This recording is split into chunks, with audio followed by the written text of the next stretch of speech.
Channel Abdul Educare. तो friends, आज की इस वीडियो में हम स्टैंडर्ड 6 इंग्लिश का चैप्टर नंबर 1.1 का आज हम एक्सप्लेनेशन देखेंगे।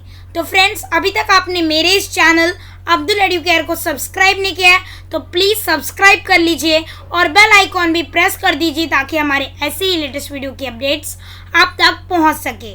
और फ्रेंड्स, आपके एंटरटेनमेंट पर्पज़ के लिए हमने दूसरा चैनल भी बनाया है जिसका नाम है अब्दुल एंड रुबीना चैलेंज। वो चैनल का लिंक आपको डिस्क्रिप्शन बॉक्स में मिल जाएगा, वहाँ जाकर आप वो चैनल पर वीडियोस देख लेना, चैनल को सब्सक्राइब करना, वीडियोस को लाइक करना और शेयर भी करना, तो आपका उधर भी प्यार दिखाना। तो अभी हम बढ़ते हैं हमारे चैप्टर की ओर। तो हमारा चैप्टर नंबर 1.1 जिसका नाम है don't give up. Don't give up यानी कि गिव अप नहीं करना चाहिए। डोंट यानी कि नहीं, गिव अप यानी कि छोड़ देना। तो कभी हमें कोई काम को छोड़ना नहीं है, हार नहीं मानना है। गिव अप यानी कि हार मान जाना, डोंट यानी कि नहीं हार मानना। तो डोंट गिव अप यानी कि हमें कभी हार नहीं मानना है।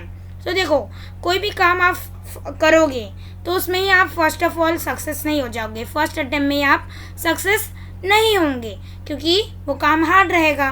तो आपको उसे रोकर छोड़ नहीं देना है, आपको उसे कंटिन्यू करना है, करते जाना है जब तक आपको सक्सेस उस काम में नहीं मिल जाती। तो यही हमारे चैप्टर का, यही हमारे पोएम का मतलब है।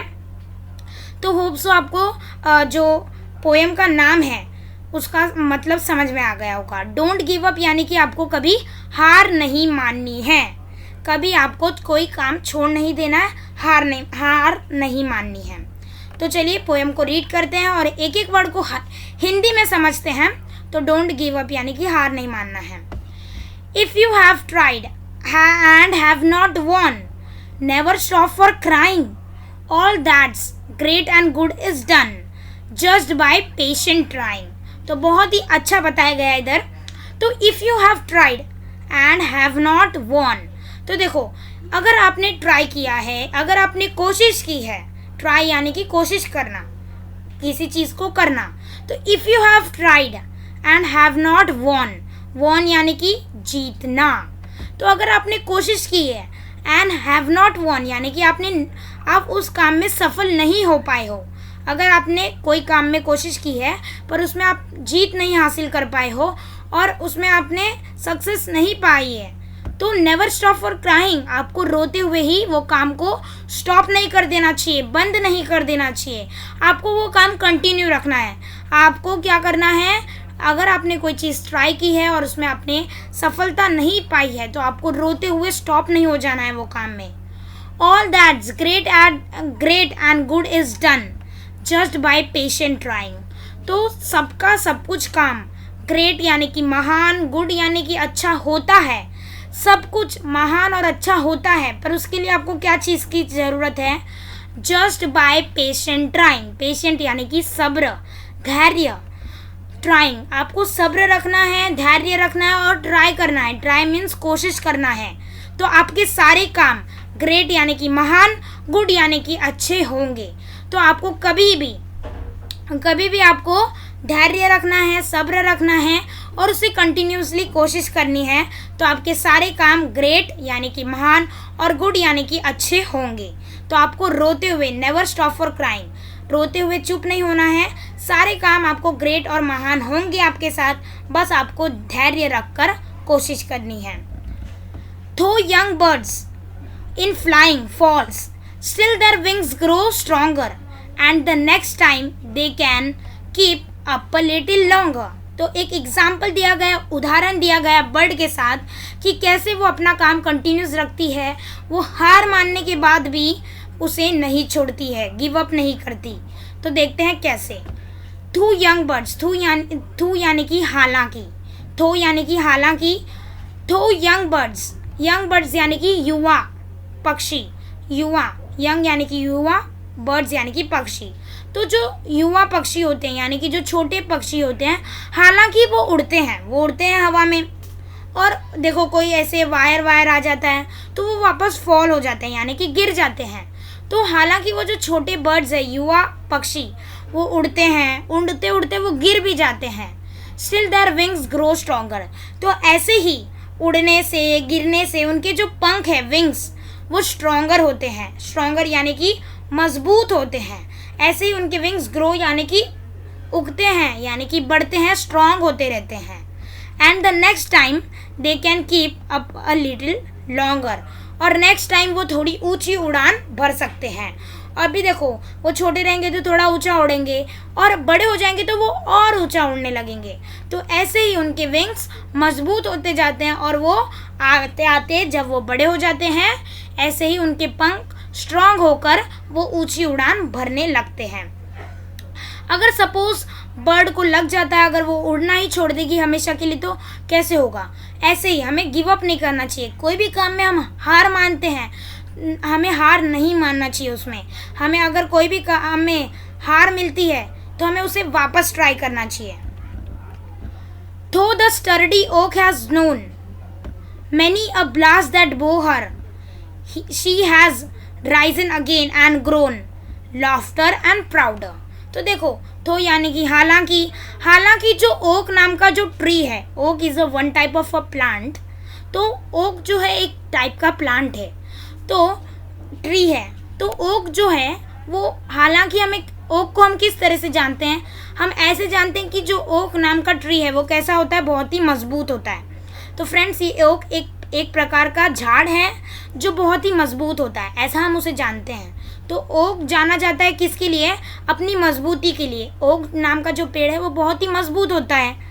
Many a blast that Bohr, blast यानी कि तूफान, स्ट्रोम। तो बहुत सारे तूफान आते हैं, स्ट्रोम आते हैं, हवा आते हैं। तो इसे क्या होता है? तूफान आकर इसे क्या कर देता है? झुका देता है। बोक यानी कि झुका देना। तो देखो, ओक नाम का जो ट्री है वो बहुत ही मजबूत होता है, पर तूफान आने पर क्या हो जाता है? वो झुक जाता है, बेंड हो जाता है। She has Ryzen again and grown laughter and prouder. तो पर तूफान आने से वो झुका हुआ ही नहीं रहता है, पर जब वो तूफान उसे झुका देता है, पर तूफान जाने के बाद वो वापस क्या हो जाता है? वापस वो ग्रो होने लगता है, वापस वो उगने लगता है, और वापस वो खड़ा हो जाता है। यानी कि देखो, अभी तूफान आकर उसे झुका देता है तो वापस वो खड़ा होकर वापस वो ग्रो होना चालू हो जाता है। तूफान आने से वो पूरा हमेशा के लिए झुक नहीं जाता है, वो तूफान जाने के बाद वापस खड़ा हो जाता है, और वापस अपनी मजबूती से वापस वो क्या करता है? ग्रो होने लगता है। Laughter and prouder.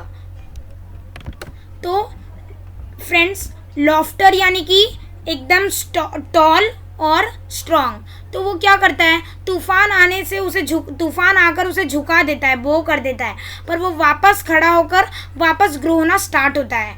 इसीलिए वो कभी गिव अप नहीं करता अपनी लाइफ में, हार नहीं मानता है, फिर वापस वो ग्रो होना स्टार्ट करता है। तो लाफ्टर एंड प्राउडर यानी कि लाफ्टर यानी कि टॉल, वो ऐसे ही टॉल यानी कि लंबा होता जाता है और स्ट्रांगली होता जाता है, स्ट्रॉन्गर। एंड प्राउडर यानी कि दोस्तों ऐसे ही वो, तो फ्रेंड्स ऐसे ही वो प्राउडर यानी कि गर्व से उगता रहता है और कभी अपने लाइफ में हार नहीं मानता। तो अभी fourth paragraph, if by easy work you beat. तो दोस्तों बीट का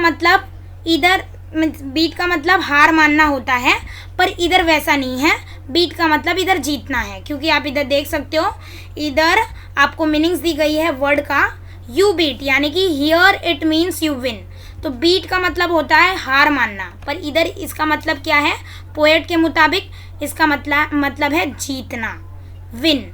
if by easy work you beat who the more will prize you. अगर आप कोई इजी काम से जीत जाते हो, जैसे कि कोई इजी काम हो, इजी टास्क हो, तो अगर आप जीत जाते हो तो कौन आपको ज़्यादा वैल्यू देने वाला है? Who the more will prize you, कौन आपको ज़्यादा मूल्य देगा, कौन आपको ज़्यादा प्राइज देगा, कौन आपको ज़्यादा वैल्यू देगा? क्योंकि इजी काम तो हर कोई कर सकता है, पर gaining victory from defeat that's the test that tries you. मतलब गेनिंग विक्ट्री यानी कि जीत, फ्रॉम डिफीट यानी कि हार। अगर आप हार से जीतते हो, यानी कि हार पाकर भी आप जीतते हो, मीन्स अगर कोई काम आप कर रहे हो उसमें आप हार जाते हो, फिर वापस से आप वो काम करते हो, फिर उसमें जीत पा लेते हो, यानी कि आप हार से जीत पा लेते हो। That's the test that tries you, यानी कि ये एक परीक्षा है जो आपको आजमाती है, ट्राई करती है।